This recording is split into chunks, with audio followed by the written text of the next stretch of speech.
pour réfléchir ensemble à comment accompagner le développement du tourisme et comment travailler ensemble à ce développement. Il va y avoir des ateliers dans la journée où les gens vont travailler en petits groupes et on va essayer d'aboutir à une synthèse avec des propositions concrètes.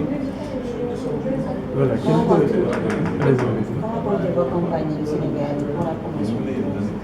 Alors, Jovago, c'est une start-up, c'est une entreprise qui, alors je le rappelle, est un site de réservation d'hôtels en ligne qui met en relation les gens qui cherchent une chambre d'hôtel avec les hôteliers qui ont des chambres disponibles.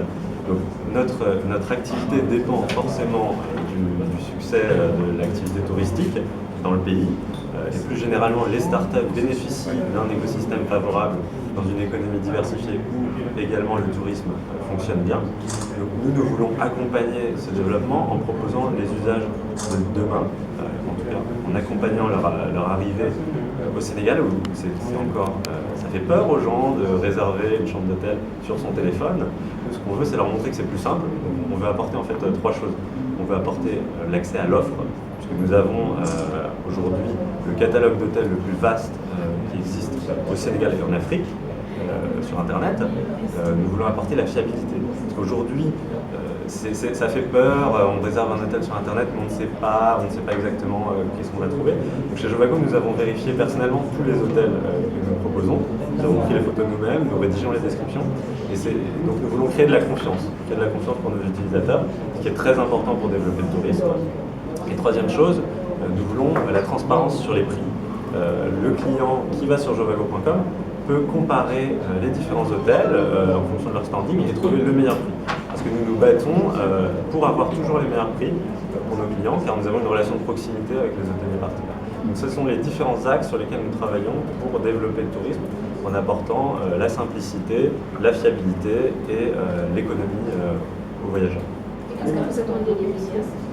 Alors les médias sont là pour promouvoir les destinations au Sénégal, plus généralement les destinations en Afrique. Il y a beaucoup de richesses sur ce continent et au Sénégal en particulier. Les médias, également en particulier les médias en ligne, ont une portée qui est énorme, puisque aujourd'hui la moitié de la population humaine a accès à Internet. Et donc ce que publient les sites d'information sénégalais peut être visible par n'importe qui dans le monde directement. Et les médias ont donc un rôle d'ambassadeur de la destination Sénégal. Et c'est quelque chose que, voilà, ce qu'on a tendance à dire, ce qu'on a l'habitude de dire, c'est que les acteurs privés, c'est une partie de la solution, les médias sont une autre partie de la solution, et il faut que chacun apporte sa brique au débat pour avoir des propositions concrètes et mener des projets de concert. S'il vous plaît, Oui. vous parlez tantôt en fait du développement du tourisme. Nous savons que le tourisme c'est transversal. Il y a le tourisme culturel, le tourisme religieux et parmi tant d'autres. Quels sont les moyens que vous entendez mettre pour pouvoir toucher à ces différentes composantes du tourisme dans le cadre du développement? Ah, vous avez tout à fait raison, il y a aujourd'hui différents types de tourisme, le tourisme d'agrément, le tourisme d'affaires, le tourisme religieux. Ce sont des clients qui sont forcément différents. Il faut les atteindre différemment parce qu'il faut cibler les gens. Quand on veut faire la promotion de la destination Sénégal, il faut savoir atteindre sa cible. Donc ça veut dire que qu'est-ce qu'on va faire nous au niveau de Jovago pour développer ces différents tourismes? C'est tout simplement avoir des stratégies différentes sur la communication, sur le marketing, pour toucher les gens là où ils sont. Maintenant, nous, on ne veut pas non plus faire de discrimination entre les différents types de touristes, parce que celui qui fait du tourisme d'affaires un jour fera le lendemain du tourisme familial pour le week-end. Et donc, ce que nous voulons, c'est avant tout toucher les voyageurs. Et ce qu'on se dit, c'est que s'il y a un hôtel, il y a des clients.